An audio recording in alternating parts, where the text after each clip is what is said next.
I'm just trying to make a plan. There's no trail here. I thought I'd be so cool and make my own route and just kind of make my way. And I'm loving it, but there's no trail, so I'm just gonna make a plan because it's really steep and really loose, and yeah, it'd be a long way to fall if I fuck it up. So I'm just gonna take it easy for a minute, look at my view, and figure out how to get off this mountain in one piece. Wish me luck.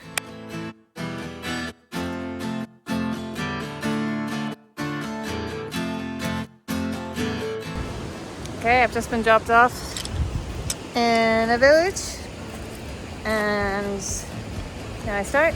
My bag has 6 days worth of food in it, so it barely closes, but it won't take long before that's a bit better and it's a bit lighter. The important thing right now is that I am at 1,800 meters and I'm only going upwards, which means the temperature is gonna calm down because it is so damn hot in this valley. I've come to the Fann Mountains in the east of Tajikistan to explore this little corner of the world that I know so little about. I'd seen some pictures that showed steep mountains with beautiful green lakes and heard it was an isolated place, locked in time.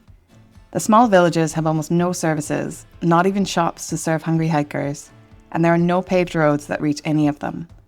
I've got my small backpack with an ultralight setup, and I really hope I've got enough to make it to the other side of these mountains. Once I'm in, there doesn't look like any way back out until I cover the distance on foot. I'm gonna make a really big call here. I think this is one of my favorite baby spots I've ever had. Just look at it. This clear water, these gorgeous mountains, and I just can't believe that for one night I got this little corner of our beautiful planet all to myself. Like, what a privilege, what luck.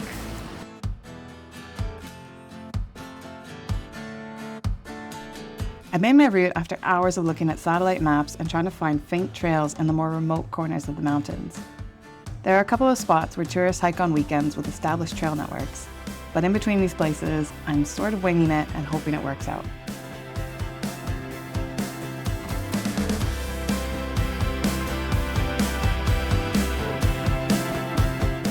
I've reached the point of this climb where I don't want to look down anymore.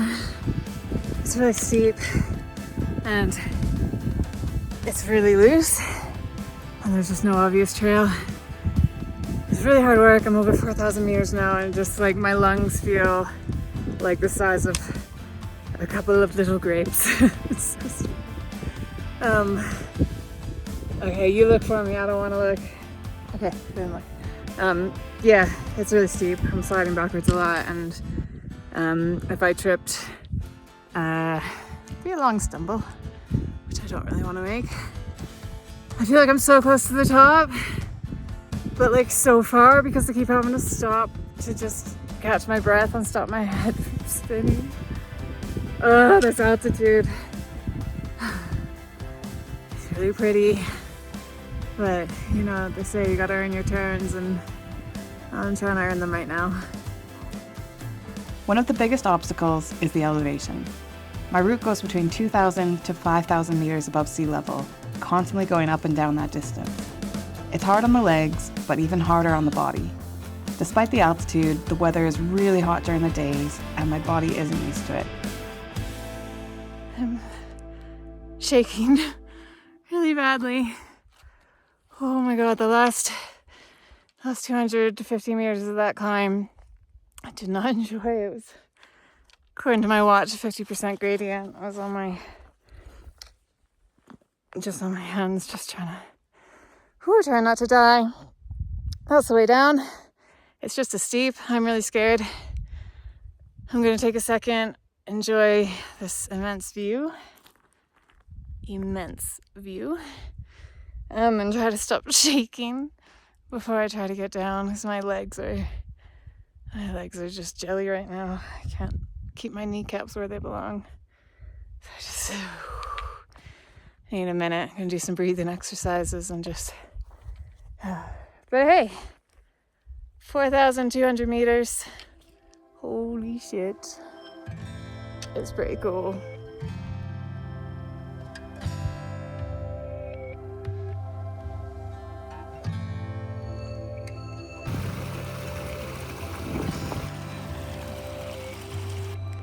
I've been on this mountain for like 8.5 hours. 8.5 hours. I hit the wall a while ago. I tried to fix it with some carbs and some drink, but I've hit the wall. So I've fallen on my ass 5 or 6 times, stopped counting. Barely moving, just completely shit legs, Bambi legs basically, wobbly little knees. Anyway, I finally almost made it to the bottom. How cute is that? But look what I found.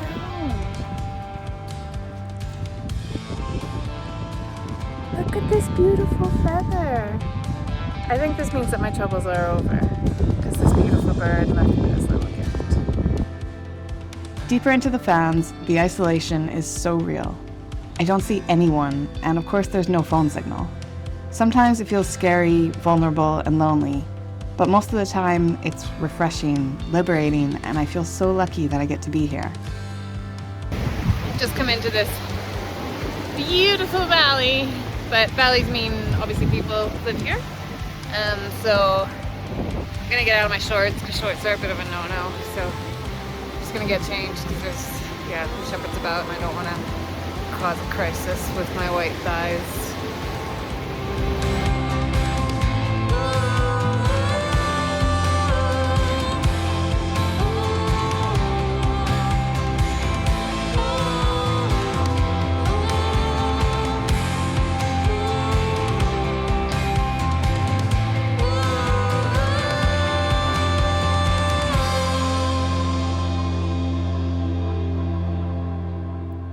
Sleeping in just a simple bivvy is one of my greatest outdoor pleasures.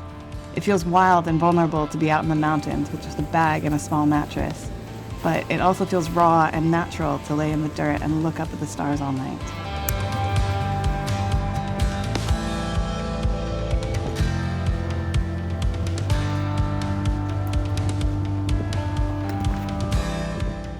I think the only thing I can possibly do at a time like this is go for a swim.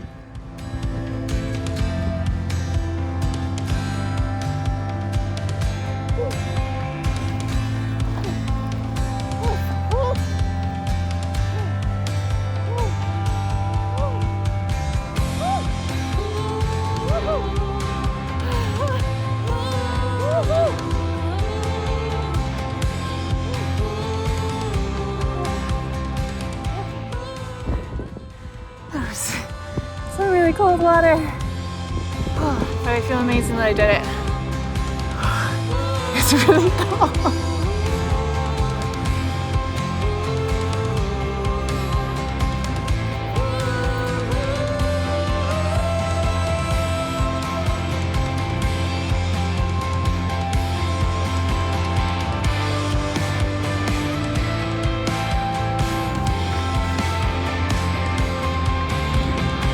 It's getting better. This place.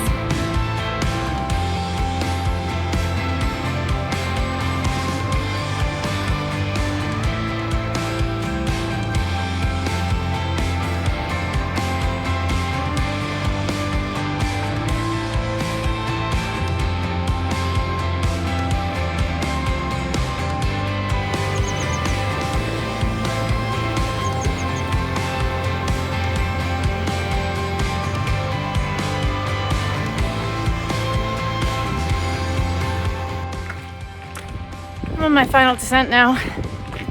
Once I get out this valley, I will hit a highway, and then that's the end of my little journey. I've had a nice kind of snaking route around the Fann Mountains to try and see the best of it.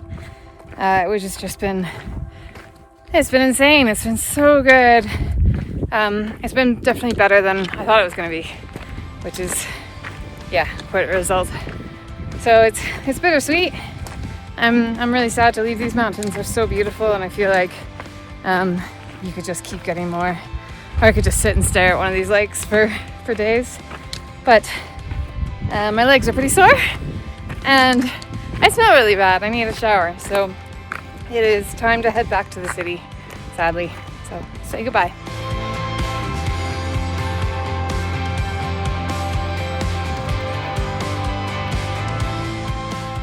The Fann Mountains really blew me away, and I was sad to say goodbye. Even after a week of big days and crossing the length of this mountain range, I feel like there's still so much left for me to come back for one day.